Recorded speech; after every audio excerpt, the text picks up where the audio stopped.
The question is, why have the Chinese chosen this particular time to move?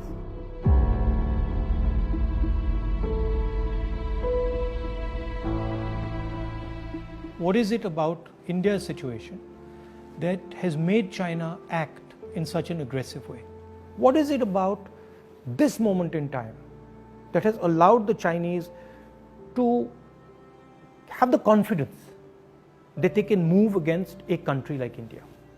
And to understand that, you have to go into multiple spaces.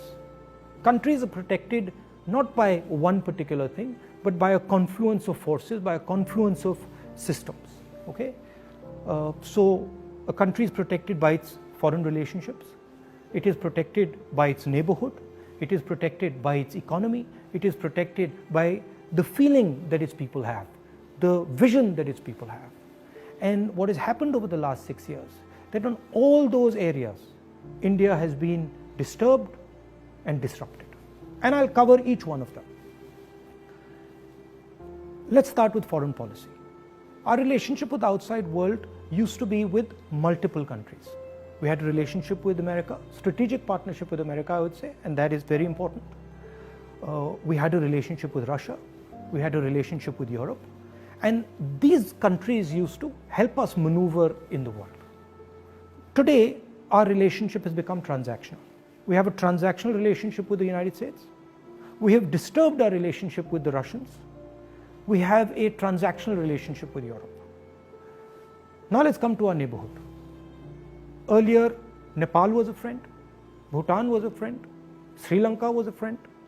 Our neighborhood, other than Pakistan, was working with India and saw itself as being partnered with India.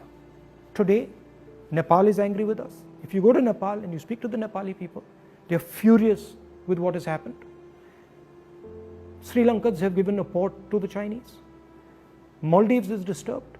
Bhutan is disturbed. So we have disrupted our foreign partners, we've disrupted our neighborhood. Now let's come to the economy. Our pride, something that India used to go to the rest of the world and talk about, boast about. Worst economic growth, 50 years, no end in sight, absolute disaster, unemployment highest in 40-50 years. So our strengths have suddenly become our weaknesses. We told the government that, look, please realize that we are becoming vulnerable. All these things are connected. They're not separate. When you look at a nation, you have to look at all these factors and you have to act, take into account all these factors. We told them, listen, for God's sake, inject money into the economy, fire the economy, and do it immediately. Protect the small and medium businesses. They refuse to do it.